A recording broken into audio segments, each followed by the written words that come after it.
एक ऐसा महाद्वीप जो दुनिया का 5वां सबसे बड़ा महाद्वीप है, लेकिन जिसमें एक भी देश नहीं है। यहाँ ना तो हरियाली है और ना ही इसके -50 डिग्री तापमान में कोई सरवाइव कर सकता है। पृथ्वी के 80% ताजा पानी को बर्फ के रूप में समेटे इस सफेद स्वर्ग का नाम है Antarctica. Penguin, seals, polar bear और व्हेल्स के साथ विशाल आइसबर्ग की इस नायाब जगह की सारी बर्फ अगर पिघल जाए तो हमारी पूरी धरती पर प्रलय आ जाएगा।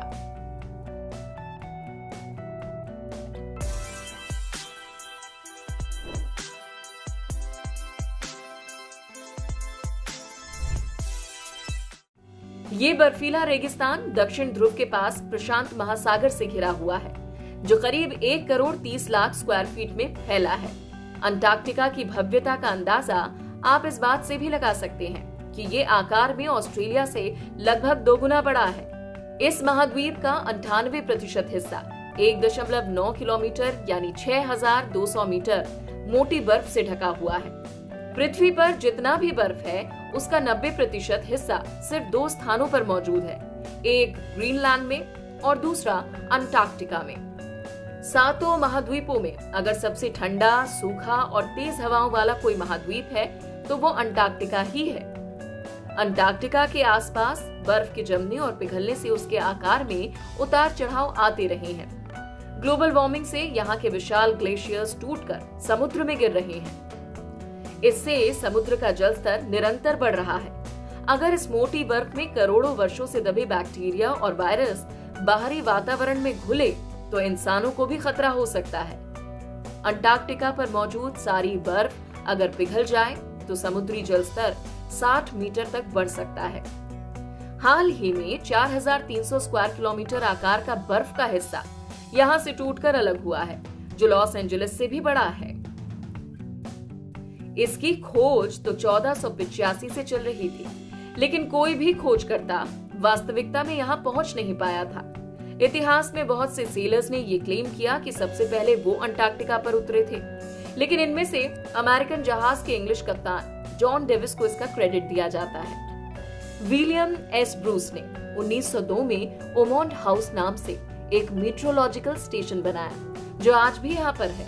आज यहाँ 45 पूरे साल और 30 सिर्फ गर्मियों में खुले रहने वाले रिसर्च स्टेशन हैं, जिनमें कुल 4000 विभिन्न प्रकार के साइंटिस्ट रहते हैं। यहाँ आने के लिए 20 एयर स्ट्रिप्स हैं, जिन पर सिर्फ स्पेशल प्लेन्स ही उतर पाते हैं। प्लेन के अलावा यहाँ सिर्फ कार्गो जहाज से ही आया जा सकता है।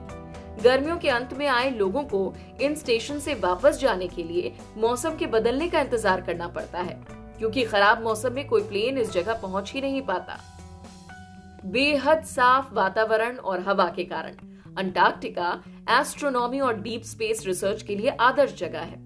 यहाँ आपको अंतरिक्ष और हमारी गैलेक्सी मिल्की वे के ऐसे नजारे देखने को मिलते हैं जो आपको हम्बल और ऑस्ट्रक छोड़ देंगे।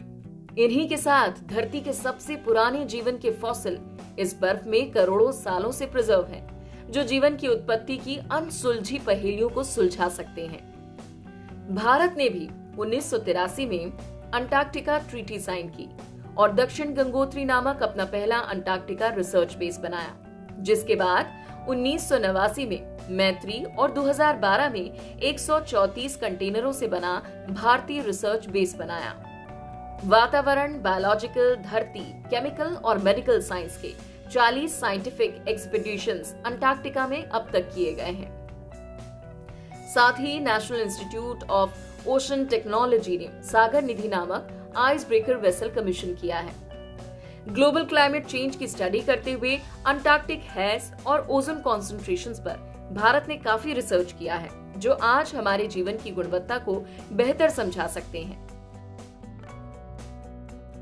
तो आप भी हमारे साथ ऐसे ही सीखते रहिए और अपने विचार हमसे साझा जरूर करिए।